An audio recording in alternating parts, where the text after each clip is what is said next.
ordinary love. It's the type of love that would make me go crazy or would kill me slowly, and I loved me. Thank you. Okay, so what I write is totally different from what both of them write. I write, I would call it like a mini-series. I call it a dramatic mini-series put into novel form. If you watch any television that has a serious storyline, that's what I write about. So my book is about a woman suffering through domestic violence and low self-esteem, and the things that how she tries to protect her husband even though he's abusing her. So this is a scene with her son, just to give you kind of a feel of what she deals with. Cheryl woke up and felt much better. Her headache was gone, but so was Kevin. Kevin had left her a note saying he was having his car washed and to give the kids some money for dinner because when he got back, he was going to take her out to dinner. Yeah, that cycle was starting all again. But which part of it was this? Oh yeah, it was the I'm sorry and it won't happen again part. She walked into the living room and saw Donnell sitting there watching television. She touched his shoulder, and when he turned around, she pushed the money into his hand. Oh, taking you to dinner, huh? Donnell said. Now watch your mouth. Whatever, Mom. Look, no matter what he does or does not do, he is your father and you have to respect him. Wrong. He doesn't want to act like a father to me. He only has one child, and that would be his precious baby girl, Kayla. I'm sure he can't wait until I leave this dump. Now, Donnell, why would you say something like that? You know he loves you too, does he? Because I can't tell, Mom. And why do you always do that? Do what? Take up for him. I mean, he beats you down, and then he throws you a bone, and then you act like nothing else has happened. It's so embarrassing. He brushed by her and started for the stairs. Donnell, she called after him, but he kept walking. She walked up behind him, and as he reached his room, he slammed the door in her face. She placed her hand on the door and spoke in a faint voice. I'm sorry if you are upset with me and your dad, but I'm trying to make things better. I know you will be out of here as soon as you graduate, and I really can't blame you. I just hope that you understand that things are not as easy as just walking out. I have you and Kayla to think about, and that's all I worry about. I would never let him hurt you.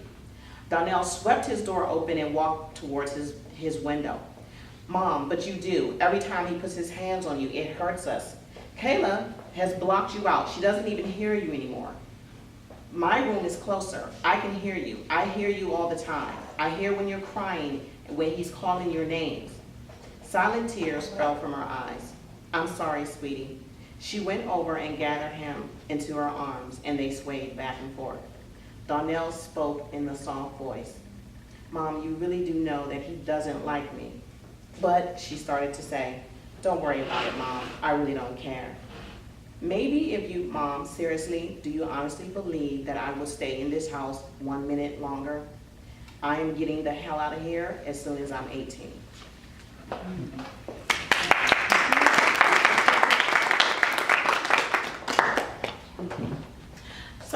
So in reading all three different genres that we write, that is how we decided that being on tour was the best thing, because everyone can get a sense of what they like, maybe what they don't like, and we can talk about the different things that work for us as far as marketing, because the way I market my books are not the way that Delia markets hers or KR markets hers. The way that I market mine is just like I said, I am that realistic drama that, you know, it gives a hard look into something that people really don't want to talk about. And even though it's fiction, people can find themselves or their neighbors or their loved ones or their best friends in that situation. The way I wrote my book is I put myself in this situation and said, how would I deal with a situation like that? That situation has never happened to me. My parents, God love them, they still together. They give me my comic relief because they're just too cute for their own good. They're really just too cute for their own good. But I look to them as to, okay, this is what perfect almost looks like. So I had to go to the flip opposite of that. And when I did, of course, my mom was like, now, who do you know that writes like that? Now, what was that? Now, who was that? And I was like, okay, it's no one that we know. but she wanted to know. And then my father, he was like, when I was writing the book and asking him, what do you think? And he was like, well, a man would never say that, or he would never do this. And so that's how I go about my writing. And when I market to real people. Not the people that always want the happy ending, because there's not really a happy ending in this story, because it's another book. It's part of a series. So the happy ending doesn't come in this book, but it makes you want to know what happened to her. Well, okay, I would like to think you would want to know what happened to her in the second book. So, but in that case, you walk through her shoes. You walk through her, someone finding out about what's going on, and then you take the walk with her as she tries to gain her strength. So marketing a work like that is very different than marketing new adult. Or romantic suspense. So how do you, other two people, market? Very good. So it's a little bit of everything. You go through, definitely one of the things that we always like to tell people, social media, even though it is a huge time suck, it is something that you have to do. And to really get good at it, or to build your following, you really have to start about a year before your book comes out. So one of the things that we'll tell people is, even if you're just writing something right now, figure out which platform fits best with what you do. That's one of the big things that we always talk about. If you have a book that plays more with family and friends, a lot of times you'll find really good success on Facebook. If you're doing something that is maybe sometimes the latest and craziest headlines like yours, you might want to go on Twitter, where you can start to get people on that kind of feed, trending on the feeds.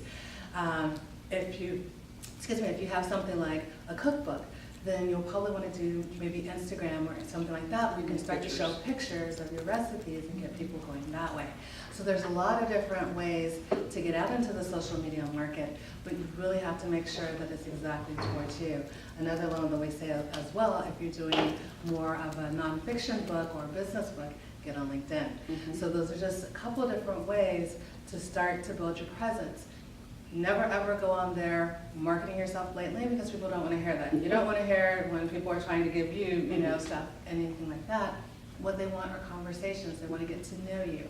So participate in any of the different groups on LinkedIn, or any of the different trends that you'll see on some of the different social networks, and start to become a participant in that. And then you'll start to build up your following, you'll get that credibility, and you'll wind up having tons of connections and networking opportunities just with that alone. And I think I do a combination of things. You're constantly on Facebook. I am. So and I think because there's just so much out there that you could really get lost in a shuffle. So you need to decide what fits you best, your personality. For me, I'm not all the time out there. I am on LinkedIn, I'm on Twitter, Instagram, not so much, Facebook when it's necessary. I'm not out there every day because I don't have the time, and so I designate, for me, it's on a Sunday, and I have a certain time slot that I devote to like an hour or so, and then I'm just going to post something, and you can share. And see, that's the beauty of being able to share the content from one social media platform to others. And I just know that I try to be consistent as best as I can. I also have a monthly newsletter that goes out to everyone in my mailing list that will tell you where I'm going to be the next month and what I've done the month before, and give a few shout outs. You guys will get a shout out too. And so it's very important to know your personality and what fits you best. Because if you put the time in, it will work.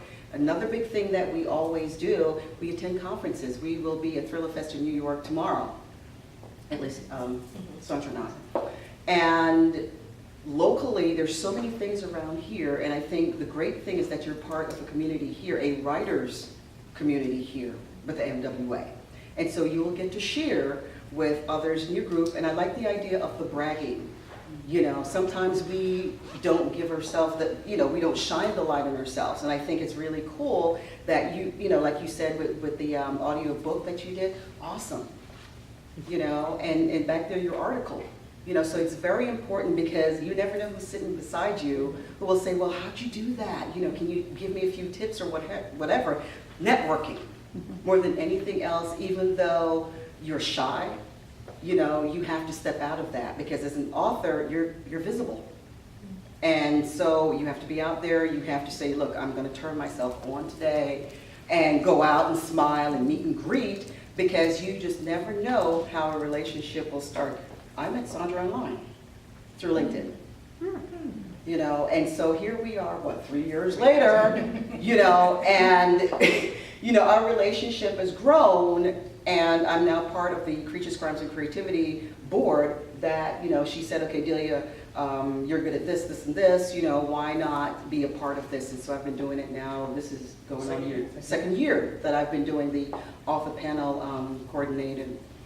She's the panel piece. master. I'm the panel master, or mistress. Mistress. What is it? I don't know. The panel queen, that was it. I think we decided on the panel queen last year, yeah, the panel queen. We're gonna have a crown for you this year, we're gonna get some kind of crown. Yes, some jewels. When I say jewels, it might just be a paper crown, Oh, like a no. lace. All right. But that's my piece. That's my piece. And for me, on the social media, as I said, I'm all over social media because I love social media. That's just me though. Oh gosh. I'm always on Facebook, I'm always on Instagram, I'm always on Twitter. I mean, I counted because I needed to know how often I'm on these things. I send out over 100 tweets a day. Wow. Because That's a lot. And I don't, and you know, most people will do like, you know, like one tweet. No, I actually type up each tweet. I don't sit there and try to think, okay, let me just copy and paste this one. No, I actually come up with